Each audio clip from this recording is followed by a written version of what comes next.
Today on the PIO podcast, we're talking about something every public information officer struggles with, finding the right training at the right time. My guest today is Paul Raymond. He set out to solve a problem that's creating the PIO Calendar, a centralized resource that connects PIOs with training opportunities from around the world and beyond. If you ever wondered whether you're getting the development training you need, stay sharp in this profession, this conversation is for you. Paul, welcome to the show. Thanks for having me. Really appreciate it. Paul, for those people that have not heard or seen the calendar yet, what is a PIO calendar and what does it offer public information officers? Yeah, well, you just described it perfectly. It's a centralized platform that really just brings together training, conferences, webinars, any type of professional development opportunity for public information officers and communicators, not only from across the country, but around the world. So it's really just designed to solve that problem of, hey, what's the next training I should take? Or what should I be thinking about in my future? What's on my radar?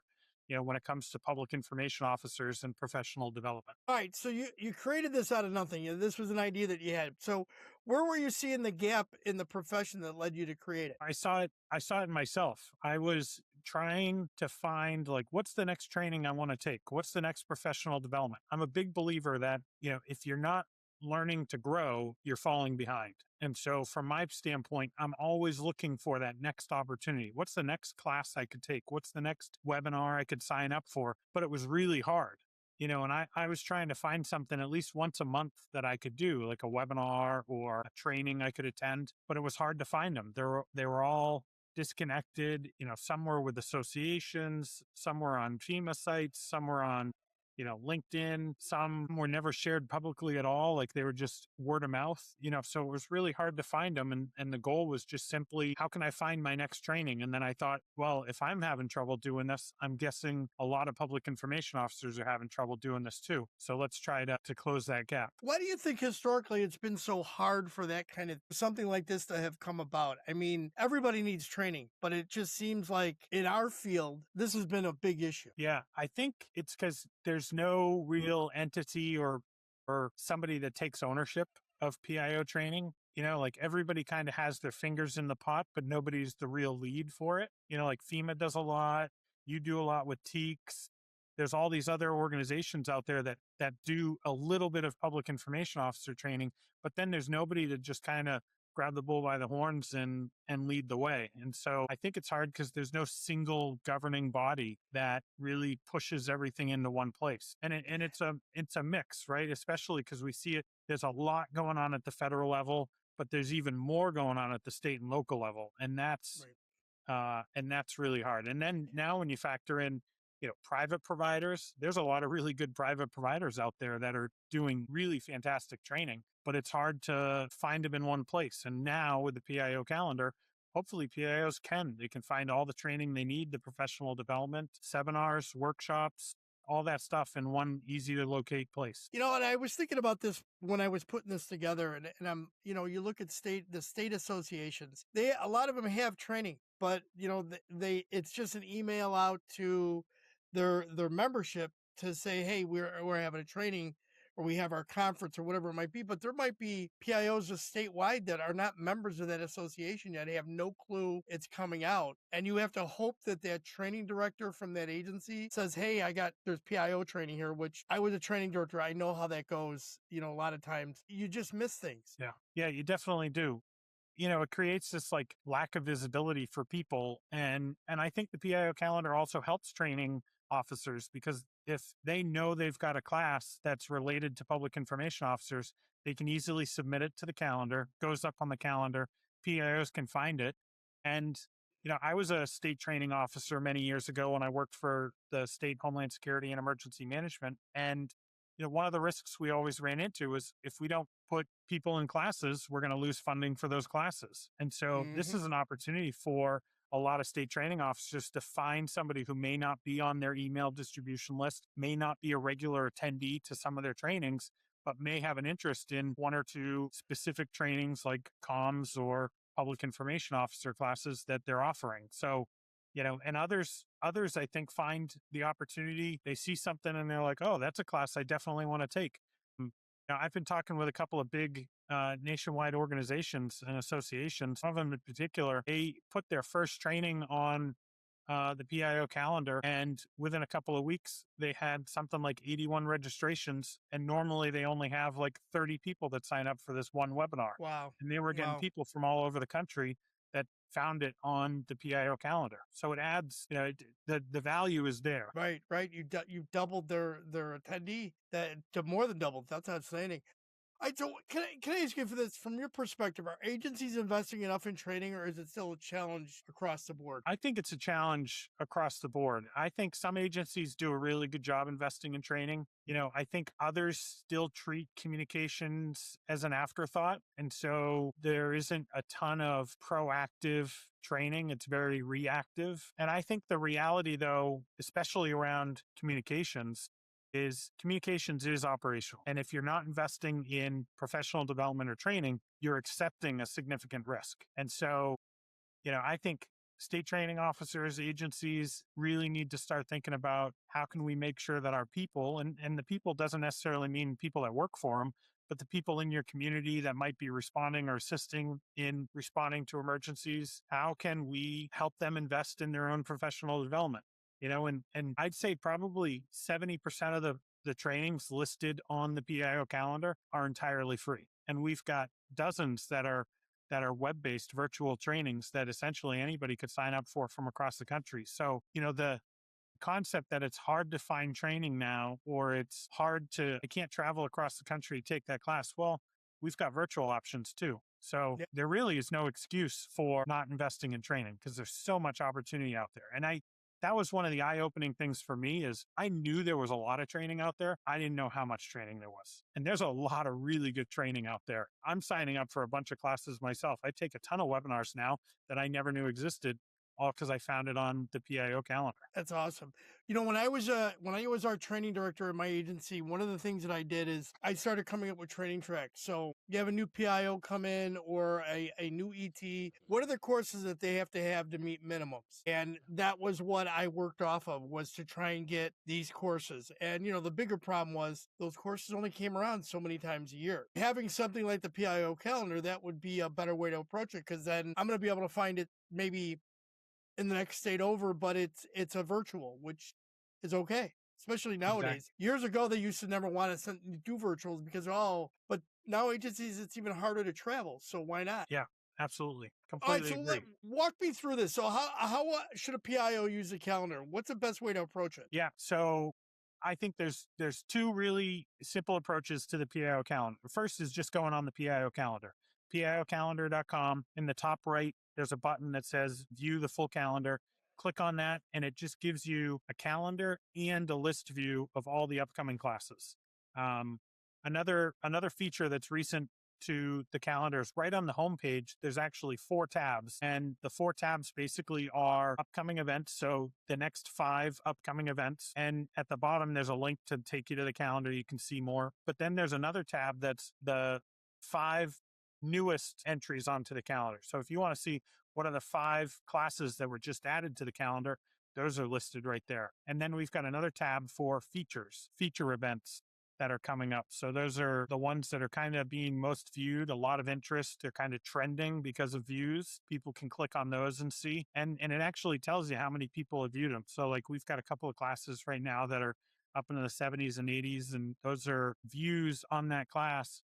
But most of those classes are still weeks away. So I anticipate those view numbers are gonna grow pretty significantly. The other All way right, so is you were can you sign up. hold on 1 minute, Ray? Hold on. Were Yeah. you a programmer that you started this, or did you work with somebody to develop this? No, I know WordPress really well. I can build a WordPress site really well. And I built the majority of this in WordPress, and not a programmer by trade, but took the opportunity to kind of learn some things along the way, found what plugins work well, and then also a lot of trial and error. I built a staging site so I can break it every once in a while and just try to build those next features and see what I can build into it. And then when I get to a place where I'm stumped, I rely on either Google or ChatGPT or YouTube to help me build the next feature. I'm looking at your site right now, and I'm looking at the by the numbers section on the main page. That's awesome to have something like that. Number of trainings, conferences, or webinars. I mean, this is just, if somebody says they can't find training by going to your site, I think that they're delusional. Yeah, I agree. Yeah, All right, and it I interrupted when you were talking about the yeah, calendar. Go no ahead and worries. continue. I'm sorry. That's okay. So the other way is to sign up for emails. So I send out a weekly digest email, goes out every Monday right around 9 o'clock in the morning. And that will give you a quick rundown of next events in the next week. But then it also breaks down by like 30 days, 90 days. It gives a quick summary of kind of heavy hitters. What are the things people are looking at? What are the things to keep an eye out for? And that's entirely free to sign up for. Same thing with the monthly digest. The monthly digest is a lot more content. It's a very big email, but it's got a ton of stuff in it. Basically, all the events that have been added in the last 30 days, all the events broken down by conferences, webinars, trainings, classes, things that are coming up, lots of real data in both of those emails. So those are kind of the two ways. Visit the site, but then also sign up for the emails because the emails just have a ton of information in them. Great way to do that too. I mean, you get your choice of how you want to do it. For someone brand new in the role, how should they prioritize which trainings they take? Yeah.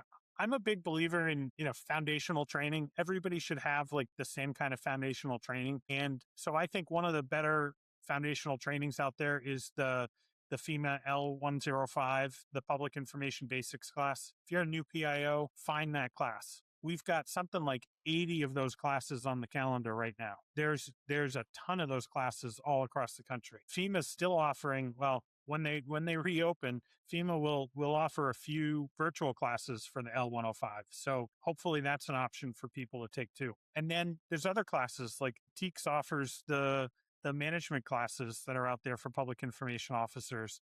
And those are really solid foundational trainings that I think every public information officer, regardless of what type of PIO or what field you work in, every PIO should take that because we all know that communications is a team sport. And when I worked at the state, if I had a big thing happening, I was tagging public information officers from every field I could. And I wanted to make sure they had that basics, so a good foundational training class is really good. Take some classes on crisis communications, media relations, think about the core stuff that we do as communicators. And then I think you layer in some social media strategy, some internal communication strategy, and then find those specialized topics that work for the field you're in, whether you're in police, fire, corrections, something like EMS.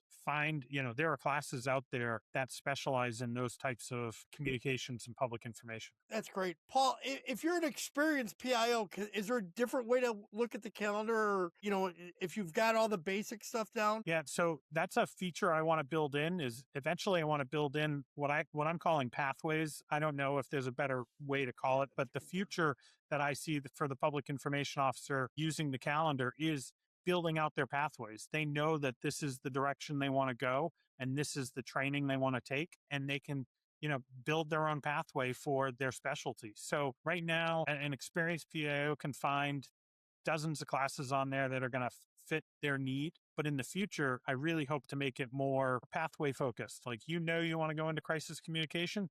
These are the classes that you should take for crisis communication. You want to go be a fire PIO. These are the classes you should take for being a fire PIO, and etc.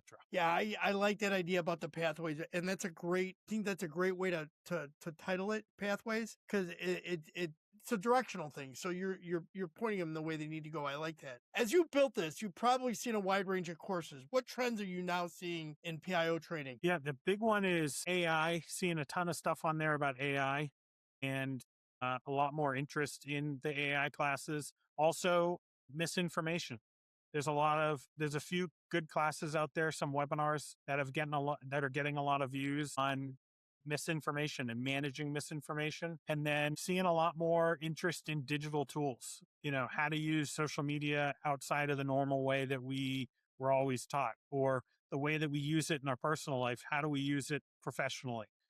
There's those kind of are, I think, the big three that I'm seeing a lot of trends on. And I think it goes really well for experienced PIOs because that's a great way for experienced PIOs to stay current on the trends that are happening. Right, Find right. those AI classes, find the classes focused on misinformation, find the trainings on digital tools. They're all out there. Like you said, it's hard not to find something on the PIO calendar that's going to interest you. Yeah, absolutely. I agree. Are there gaps in training that are still not being addressed? Yeah. I'd like to see more leadership focused training for communicators. We talk about getting that seat at the table all the time. Well, once you get the seat at the table, now what are you going to do? And you can't just get the seat at the table and then not work hard to keep that seat at the table. And that, I think, comes from leadership or strategy focused courses or learning how to be a trusted advisor for your senior leadership. I'd love to see more trainings on the PIO calendar about leadership and really focus on strategy for public information officers. That's a good one. I like that idea. I'll have to talk to a few people I know, and maybe put something together. I know I just did the first AI training that I did for John Guilfoyle, and Yeah, I thought that went really well. Not a really great turnout on it, but again, it's a kind of a new topic, and a lot of people are still kind of a little nervous about it. But I think it was really good, so I'm looking forward to doing that one again. that's great. Paul, what separates good training from ones that actually change? They're actually changing how a PIO operates. I think the difference is its application. I think a good training gives you information, but a great training makes you leave that training and think about, how do I incorporate this into how I operate tomorrow or later today? How do I take this back to my agency and make positive change? I think really impactful training changes behavior. You leave that training and you say, I'm going to be a better PIO because I just learned this and now I'm going to incorporate it into my organization. Or I'm going to take it back and I'm going to teach my senior leaders, these are, 5 things we're never going to say to the media, or we're never going to say on camera, or these are 5 better ways that we can communicate with our audience. I think those really makes the difference for being impactful. Right, right. How important is ongoing training in a field that's evolving as quickly as public communication? I don't know if there's any other position in the incident command system that has changed as much as the public information officer. And, if you're not actively learning, I kind of said something like this before, but if you're not actively learning, you're falling behind. And so on this job, if we're not looking for what are the trends, or looking for how can we be better, or looking for what comes next or what's changing, we're falling behind as a public information officer. And then effectively our agency is falling behind too. The field is constantly changing, and ongoing training is what's going to help us stay ahead of the curve and stay up to date. I could not agree more with you. And I think that agencies, this was going to this next question, but we've already said this. If the agencies don't prioritize continuous learning for the PIOs, they're definitely falling behind. Absolutely. And I think that relays then into poor messaging, damaged credibility, and ultimately you lose the trust of the public. And those are really hard to recover from. Yeah, absolutely. You kind of mentioned this. It can directly impact things like crisis response, your relationship with the media, and honestly, you destroy public trust when you don't message right. And if you Mhm. haven't gotten up to date on some of the newest things, I look at an agency recently out in the West, or in the I should say in the Dust Belt, that recently did a April Fool's joke that really went bad and caused a multi-agency response to something that didn't exist. I'm not going to name the agency, but talk about tone deaf thinking in that. And I'm not saying that the agency wanted to do it. But they didn't communicate anything to their people about, let's be reasonable about April Fool's jokes, because they can really do bad things to you. Yeah, I think, it's so important for us as public information officers to be that sounding board and to work with our leadership. But, we got to think about how's this being perceived by our audience, by our community, and training directly affects our ability to respond, our clarity of our messaging, what we're trying to convey, but it also helps with the confidence of our spokespersons. And all of those things shapes how the public perceives our agency. So if we're not making good decisions, we're going to be viewed, or our agency is going to be viewed in a bad light. And I think by the example you just shared, that's probably what's happening right now. And they've got a lot of trust to rebuild with their community. And it sounds like also with their for their own team members. Yeah, absolutely. Where do you see the PIO calendar going in the next few years? I mean, it's new. I understand that, but you obviously have a vision of where you want it to go. Yeah. So pathways, like I mentioned, is one of the things I want to go. Ultimately, I want it to become that go-to hub for professional development for PIOs. I want it to be an easy way to connect PIOs with training providers, whether it's government or academia or private providers that are out there. And I want it to become, a platform that shapes the profession, not just provide a calendar of lists of events, but help people find organizations that they want to be a part of, help people find resources that are out there. One thing we rolled out just a couple of weeks ago is we've got about uh, 40 or so associations that are now listed on the website. And so people can go on there and find an organization that they might have never heard of before and say, that's an organization I want to be a part of. They can view some of the stuff right on the website, but then click on it and it'll take you right to the website of the organization and they can choose to sign up or learn more. But, it's becoming more of a resource than just a list of events. Outstanding. Besides what you've already talked about, do you have other vision for other features or expansions you'd like to add? Yeah, so I want to I want to build out better filtering and searching. So like you said earlier, find a way to identify what's for the newer PIO versus the more experienced PIO. Look at those learning pathways. I want to add more information on there about certifications. So for example, if somebody wants to become a FEMA Executive Public Information Officer, help them get through that process so they know they've completed all of the prerequisites. Or if they want to become, a CPSE public information officer, a credentialed public information officer, how can the calendar help you become a credentialed public information officer? I want to really make it that go-to resource for people for professional development. Eventually, I want to get into AI a little bit and hopefully AI can help with like some personalized recommendations. So if somebody tells, eventually creates an account and can say, this is my goal, this is my vision, I want the calendar to be able to provide some personalized recommendations and point out some classes maybe that they didn't know about that they could sign up for that would help them achieve their goals. I like that. I really do.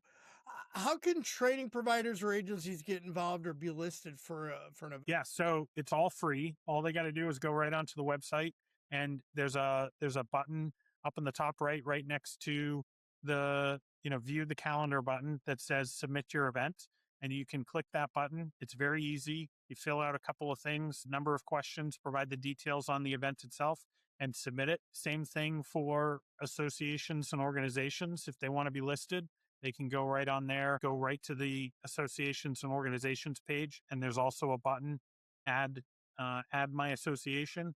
And then you just fill out a couple of questions and it all gets approved on the back end. So I see everything that comes in to help weed out some of the spam and stuff that doesn't belong on the website. And once I approve it, then it goes on and it's live. Have you gotten hit with a lot of spam? Not a ton. I've gotten a couple. I've got a few classes submitted that aren't related to communications. If somebody was trying to submit a class, but most of it's been legit. And eventually I'd like to automate that. But right now it's just a manual approval process. Hopefully in the future I can automate it so it's less approval, manual approval on my side. Yeah, and I'm sure that at some point you'll be able to do something with AI if you have an AI agent that'll help with that Yeah.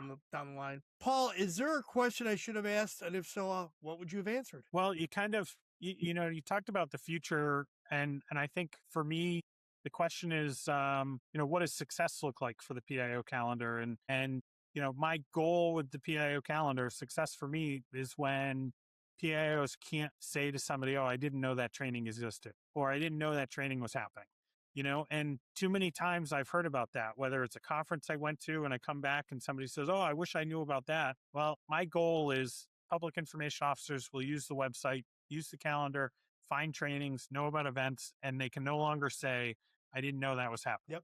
Yep. And you know what?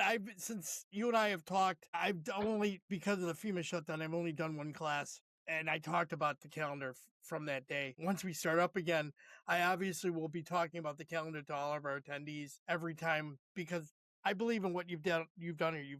It is a great product. It is it's simple to use, and kudos to you for doing it because the amount of work that you put into this it's amazing, and it deserves to be successful in it. I'm sure it already is, but it's only going to become more successful as time goes on. Thanks. I appreciate that. All right, let's jump into some rapid fire questions. Okay. Phone call, voicemail, or FaceTime. What's your go-to?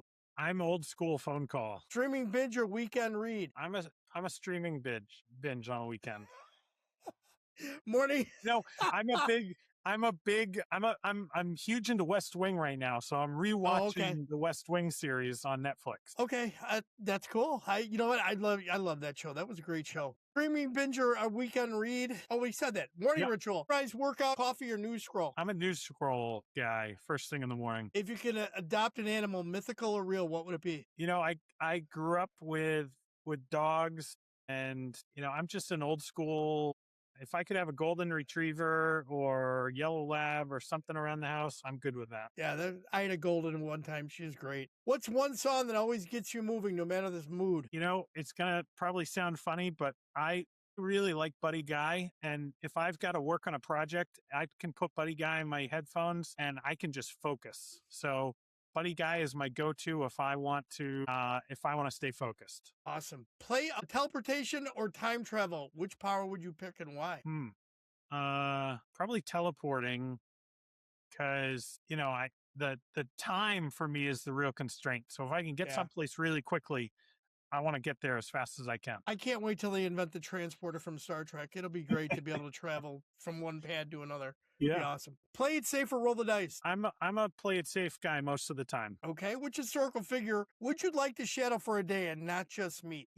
Probably somebody like an Abraham Lincoln, who legitimately had like a whole country under pressure, and I'd want to follow him and better understand his thought processes and his leadership. Yeah, he'd be an interesting character to see. No thoughts. What key points would you like listeners to take from today's interview? I think training for public information officers is no longer a luxury.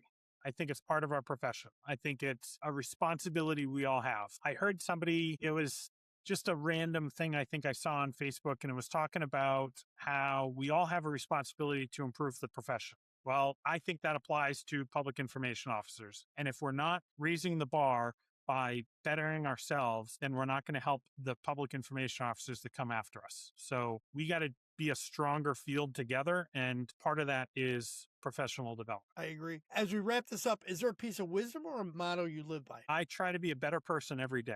I want to be a better person than I was yesterday. And I just want to get better, and I want to bring others with me. I don't feel like we have room for jealousy. I think, if somebody else is working hard and they're doing good, I want to be their biggest cheerleader and help them be better. So absolutely, that's what I try to live by. I like that. Paul, how can people best reach you if they want to connect or follow up? Yeah. Best way is go to my website. My website is PDRstrategies.com, and you can contact me directly through there. Or go to the website for the PIO Calendar, PIOcalendar.com. You can also connect with me on LinkedIn. I love connections, so reach out to me, and would love to chat with people. I will add all that into the show notes. Paul, thank you very much for being on the show. Thanks for having me. Really appreciate it.